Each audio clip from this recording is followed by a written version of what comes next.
Hello everyone, मैं Rahul Singh physics classes से। आज हम लोग बात करेंगे बहुत ही इंपॉर्टेंट पॉइंट गॉस थ्योरम के बारे में कि गॉस थ्योरम होता क्या है, गॉस थ्योरम क्यों हम लोग उसका इवैल्यूएट करेंगे, क्यों निकालेंगे, इसके बारे में आज बात करते हैं। गॉस थ्योरम अक्सर हर एक 2 साल या 3 साल के बाद रिपीट करता है। अभी जो 2022 का पेपर हुआ था उसमें 5 नंबर में पूछा था। इसका रिजल्टेंट जो होता है वो अक्सर 1 नंबर में पूछ देता है। तो हम बात करते हैं गॉस थ्योरम के बारे में है क्या।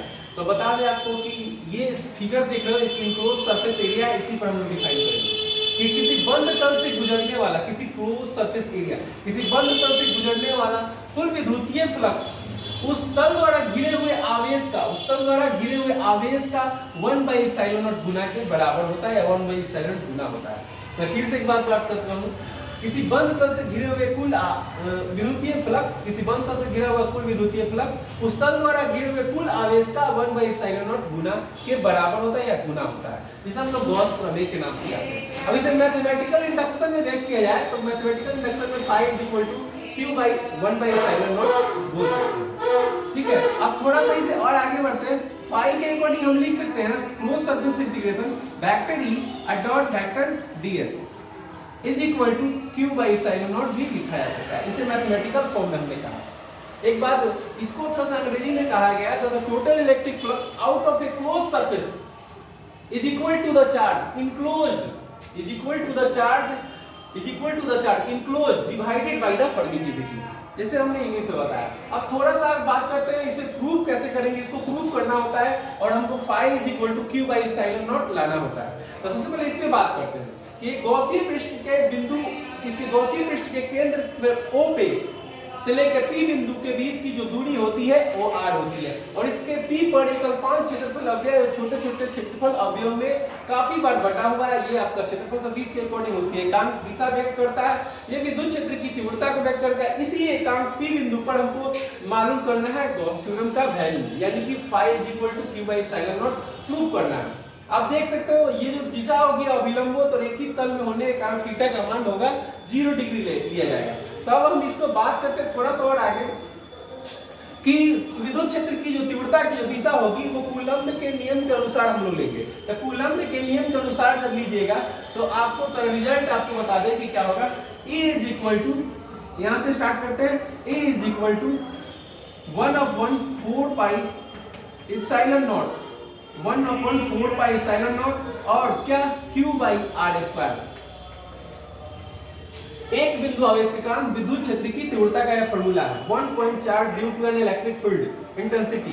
तो q/r² तो हम इसको समीकरण 1 बना लिए। अब यहाँ पे जो P बिंदु है, यहाँ O से लेकर P के बीच का जो डिस्टेंस है क्या है, r है। OP = आप लिख सकते हो r।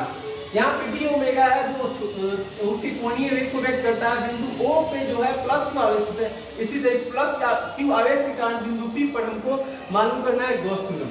ठीक है, अब थोड़ा सा और आगे बात करते हैं। तो अब जो विद्युतीय फ्लक्स का जो कंडीशन होगा वो इसके अकॉर्डिंग अनुसार आपको लिया जाएगा, यानी किसके अनुसार, विद्युतीय फ्लक्स उसके क्षेत्रफल लंबे और विद्युत क्षेत्र की तीव्रता के अनुसार फ्लक्स का, कुल विद्युतीय फ्लक्स का इस गॉसीय पृष्ठ पर मान निकाला जाएगा। तो मान निकालोगे तो आप लिखोगे phi यहाँ पे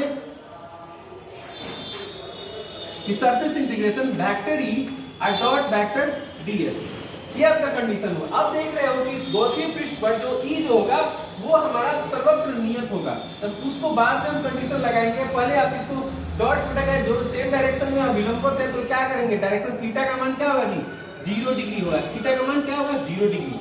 यहाँ पे आप कंडीशन लगाएंगे थीटा का मान 0 डिग्री। अब यहाँ पे डॉट प्रोडक्ट है तो क्या आएगा, cos थीटा, वेक्टर क्वांटिटी हटेगा तो यहाँ पे phi = लिखोगे, यहाँ पे सरफेस इंटीग्रेशन E और ds cos थीटा। थीटा का वैल्यू क्या है ना, 0 डिग्री है, तो 0 डिग्री यहाँ पर रखो तो cos 0 क्या हो जाएगा, 1 हो जाएगा, यानी E ds cos 0 1। तो यहाँ पे आपका ये होगा phi = इतना आपका रिजल्ट मिलता। अब हमारा जो E जो है ना वो इस गॉसीय पृष्ठ पर क्या है, सर्वत्र समान है।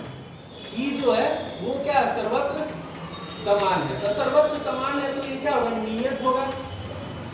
सर्वत्र समान है तो क्या होगा, E जो हमारा कांस्टेंट होगा। अब इस फिगर को हम लोग थोड़ा सा हटा देते हैं, तब हम आगे का डेरिवेशन करते हैं।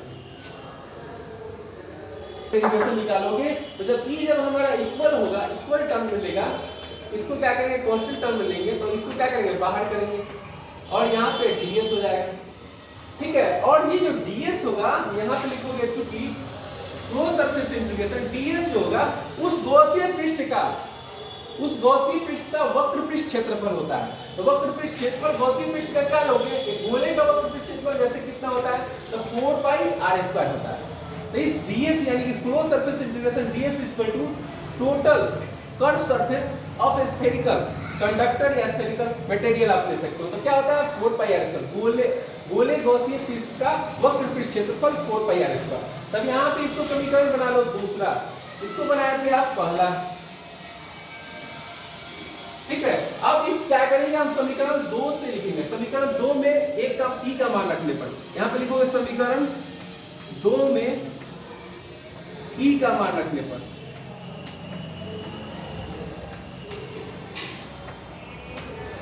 putting the value of equation in E into equation 2,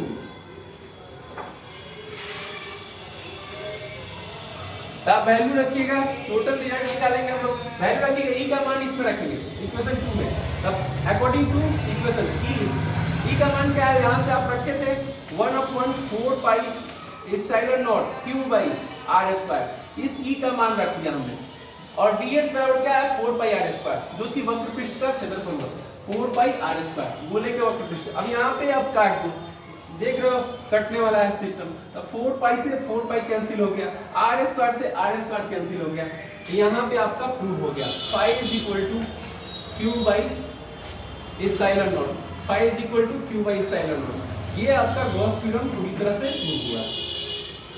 यानी कि यहाँ पे जो कंडीशन हमने बताया था, किसी बंद तल से गुजरने वाला कोई विद्युतीय फ्लक्स उस तल द्वारा गिरे हुए आवेश का, देख रहे आवेश के मान के बराबर, लेकिन उसकी इनक्लोज सरफेस एरिया के परमिटिविटी के 1/ε0 गुना के इक्वल होता है। यहाँ पे आपका टोटल गॉस थ्योरम प्रूव हुआ। Okay, thanks.